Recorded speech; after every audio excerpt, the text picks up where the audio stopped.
Say it again. Chairman Harold Bennett's voice boomed across the 48th floor boardroom.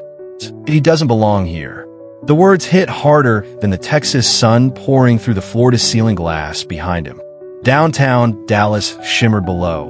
Reunion Tower in the distance. Traffic crawling along Central Expressway. But inside Lone Star Wireless headquarters, the air had turned electric.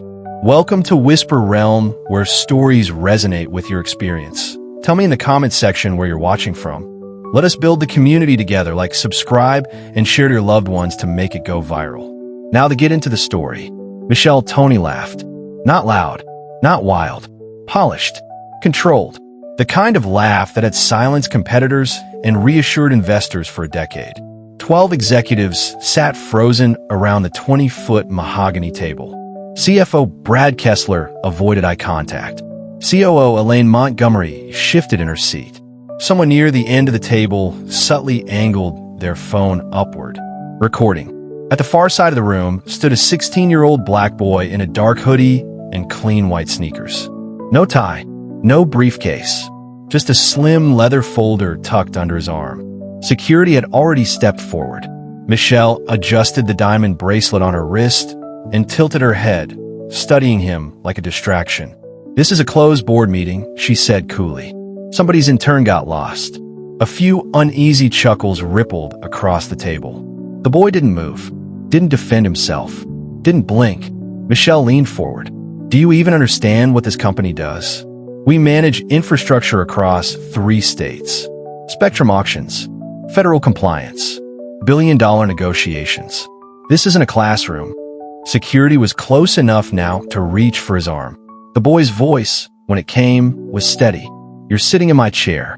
The room went still. Not quiet. Still. Harold Bennett stepped away from the window, his expression unreadable. "Michelle," he said carefully, "that intern owns 51% of Lone Star Wireless." The words dropped like a gavel. CFO Kessler's phone lowered. Elaine Montgomery's mouth parted slightly. Even security paused. Michelle's smile didn't disappear, but it tightened. And for the first time in years, the most powerful woman in Texas telecom realized the room was no longer hers. 6 months earlier, the news broke just after sunrise.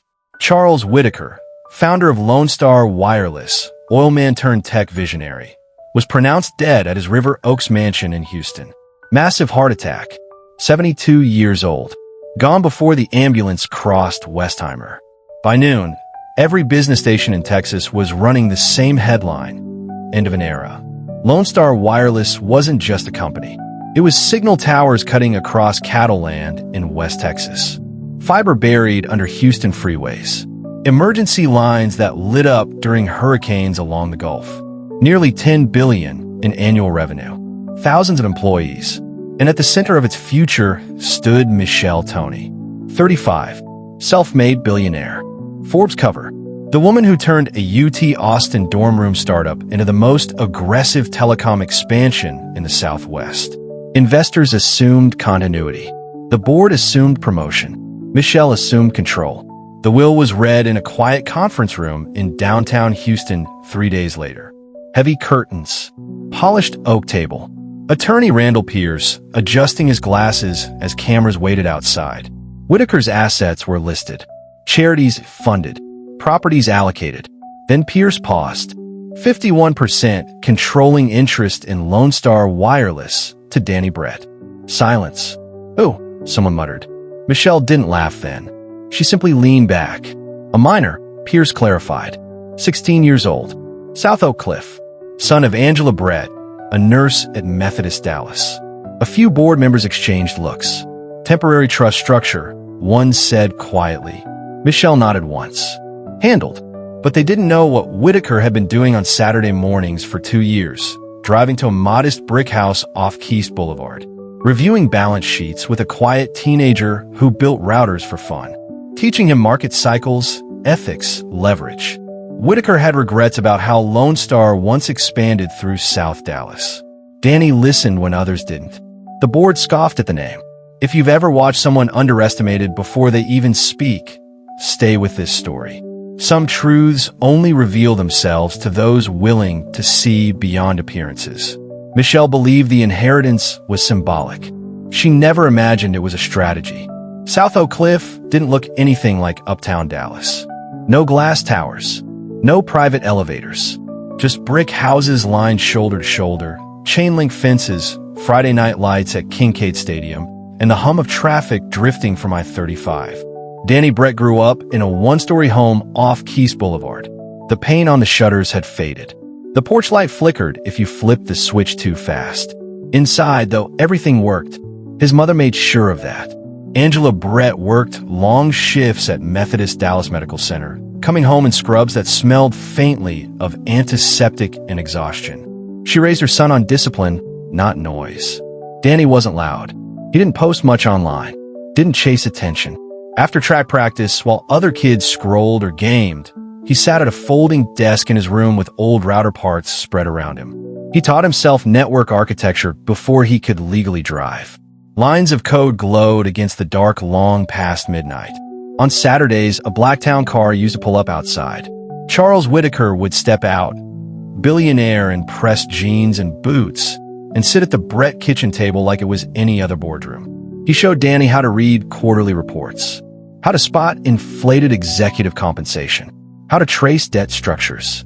Leadership isn't control, Whitaker once told him, sliding a financial statement across the table.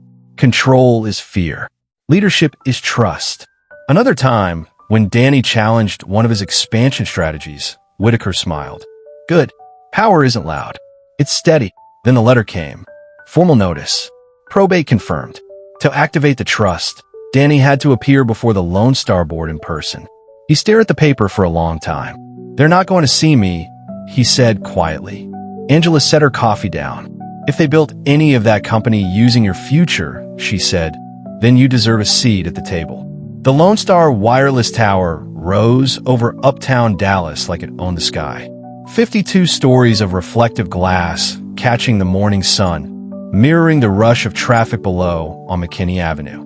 Inside, the lobby gleamed, white marble floors, a suspended steel sculpture shaped like a signal wave, a digital screen flashing stock prices in real time. Employees moved quickly, quietly, because when Michelle Toney arrived, the building felt it. Her black Escalade pulled to the curb at exactly 8:12 a.m. Louboutin heels clicked across marble as she stepped through the revolving doors, tailored navy suit sharp enough to cut tension. Conversation softened. Assistants straightened. She's calling an emergency session, one executive whispered near the elevators. About the Whitaker heir, another murmured. Probably housekeeping, someone muttered. A formality. Michelle didn't slow down. She didn't need to. Power moved ahead of her like a draft. Upstairs on the executive floor, the receptionist glanced up just as the elevator doors opened again. Danny stepped out alone. Dark hoodie, pressed jeans, the same leather folder tucked under his arm. Her polite smile faltered. Board access is restricted, she said gently. I know, Danny replied.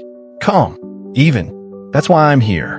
Before she could respond, two security officers approached.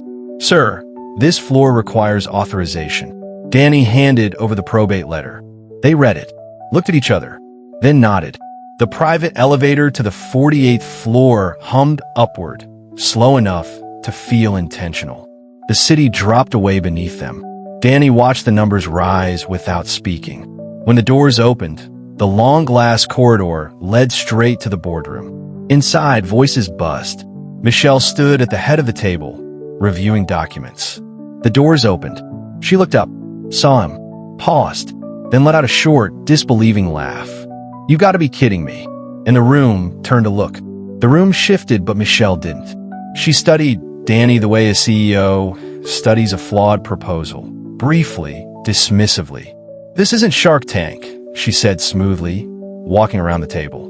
You don't just show up with a folder and ask for equity. A few executives chuckled. Danny stood still. Michelle circled closer. Do you even know what EBITDA stands for? Spectrum allocation? FCC compliance. Her tone wasn't loud. It was worse than that. It was amused. You're what, 16? She continued. Shouldn't you be in class right now?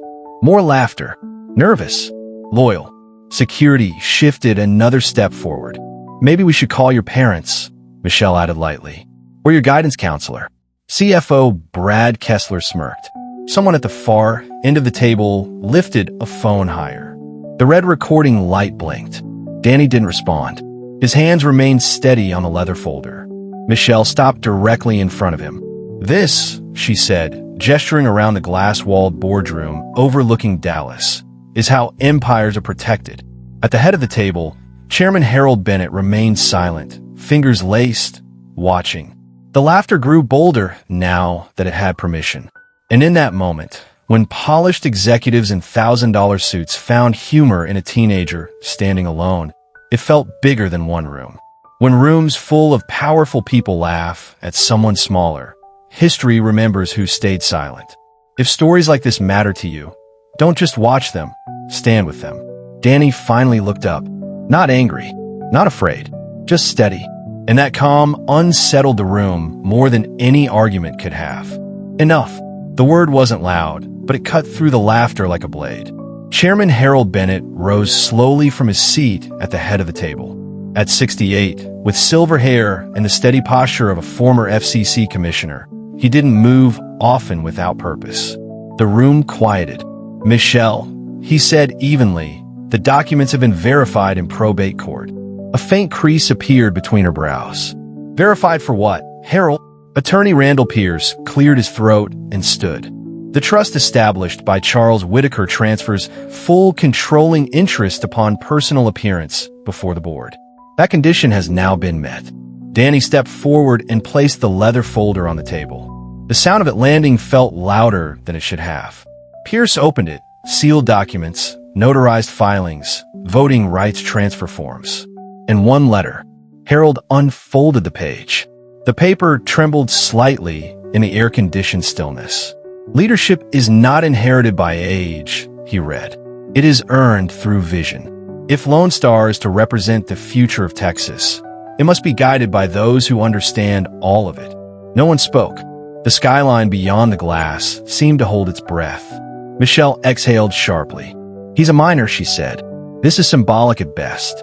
A ceremonial gesture. Pierce shook his head. The trust dissolves upon activation. Voting power is immediate. Harold's gaze didn't leave Michelle. 51% controlling interest. The number lingered. Around the table, executives shifted in their seats. Phones lowered. Michelle's confidence didn't shatter, but it cracked. And for the first time, she understood. This wasn't symbolic. It was real. Michelle's jaw tightened. Even if this is valid, she said carefully, ownership doesn't equal operational control. Danny met her eyes for the first time. You're right, he said calmly. Performance does. He opened the folder again and slid several documents across the table. For the past 6 months, I've reviewed internal reports under trust supervision. CFO Brad Kessler straightened. Reviewed what exactly? Our third-party data partnership with Stratos Analytics, Danny replied. User metadata sold without full customer disclosure. A ripple moved around the table. Technically compliant, Michelle cut in. Ethically questionable, Danny answered. He turned another page. Rural broadband funding reduced by 12% last quarter. Low-income customer protections scaled back. COO Elaine Montgomery shifted uncomfortably. And 600 field technicians laid off in San Antonio, Danny continued, voice steady. The same quarter executive bonuses increased 14%. Kessler's composure cracked. Those numbers are contextual. They're documented, Danny said. Silence again. Then he placed one final sheet in front of Harold Bennett. A restructuring proposal. Reinstate technician positions. Restore rural subsidies. Suspend executive bonus increases pending public transparency review. Michelle laughed once, but there was no humor in it. This is idealism, she said. You think you can run a telecom empire on good intentions? Danny didn't raise his voice. I think you run it on trust. He looked at the chairman. I'm calling for a leadership vote. The air thinned. Harold stood. All in favor. Hands rose slowly. 1, 3, 5, 9. 2 abstained. Michelle looked around the table. She once commanded. This is a mistake. Harold's voice was final. Michelle Tony, You are hereby removed as CEO of Lone Star Wireless. Phones were everywhere now. Security didn't move. They didn't have to. Her authority had already left the room. By noon, it wasn't just a boardroom story. It was Texas news. Dallas Morning News. Teen majority owner ousts billionaire CEO in stunning vote. CNBC ran the headline across a red ticker. Local radio hosts argued over it between traffic updates on I-635. Twitter split in half. Is he ready? Is this a stunt? Who mentored this kid? Good. About time, somebody challenged executive greed. Cable panels replayed the leaked boardroom clip on loop. Michelle's laugh, Danny's stillness, the chairman standing. Outside Lone Star's Uptown Tower, cameras lined the marble steps by late afternoon. Danny stood behind a modest podium in the lobby, the Lone Star logo glowing blue behind him. He looked smaller in person than on screen. 16. Clean sneakers. Steady eyes. Microphones crowded forward. Are you qualified to lead a company this size? One reporter called. Danny didn't rush. My mother taught me something, he began. If you build something that serves people, you protect the people first. The room quieted. Effective immediately, we're reinstating rural broadband subsidies. We're reviewing executive compensation structures. And we're restoring technician positions in San Antonio. Flashbulbs popped. This company should reflect all of Texas, he added. Not just the parts that are profitable. Across town, in Highland Park, Michelle Toney watched the coverage from the living room of her 9,000-square-foot mansion overlooking Turtle Creek. The house was silent. No assistants. No board calls. No buzzing phone demanding decisions. Just a replay of her own laughter on the screen. She muted it. For years, she believed leadership meant staying ahead, staying feared, staying untouchable. Now she saw the difference. Control commands obedience. Leadership earns trust. And somewhere between the two, she had mistaken one for the other. 12 months changed everything. Lone Star Wireless stock climbed 18%. Analysts credited renewed public trust. Rural broadband expansion pushed deeper into East Texas, connecting towns that had once relied on spotty satellite signals. The 600 technicians in San Antonio rehired, back in the field, back on payroll. In uptown Dallas, the glass towers still caught the morning sun. But inside, the tone was different. Danny Brett now split his time between AP economics exams and quarterly earnings calls. Track meets on Fridays. Board meetings on Mondays. He still wore clean sneakers to the office sometimes.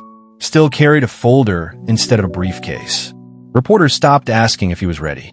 They started asking what he'd do next. Across I-35 in Austin's growing tech corridor, Michelle Toney quietly launched a smaller telecom startup. No magazine covers this time. No aggressive press tours. Just a lean team and a noticeably different leadership memo. One that emphasized transparency over dominance. Some nights, she still replayed that boardroom moment. Her laugh. His silence. The chairman standing. You're sitting in my chair. But it didn't sting the way it used to. It taught. On a warm Saturday afternoon, Danny stood inside the South Oak Cliff STEM Center, the same program where Charles Whitaker once spotted him. A group of middle school students circled around as he reviewed a coding project on a borrowed laptop. You don't have to look powerful to be powerful, he told them. You just have to be prepared. One boy hesitated before asking a question. Danny smiled. If you believe voices like his deserve to be heard long before they're wealthy or powerful, keep choosing stories that challenge what power looks like. The world shifts when we pay attention, because power doesn't look one way. Leadership doesn't have an age. In a Dallas boardroom, a billionaire laughed at a boy. She saw a child. The chairman saw the future. And the boy she dismissed was her boss all along. Thank you for staying to the very end. Trust the story is worth a watch. Don't stop supporting by subscribing, liking, and sharing. Thank you. See you in the next one. Bye.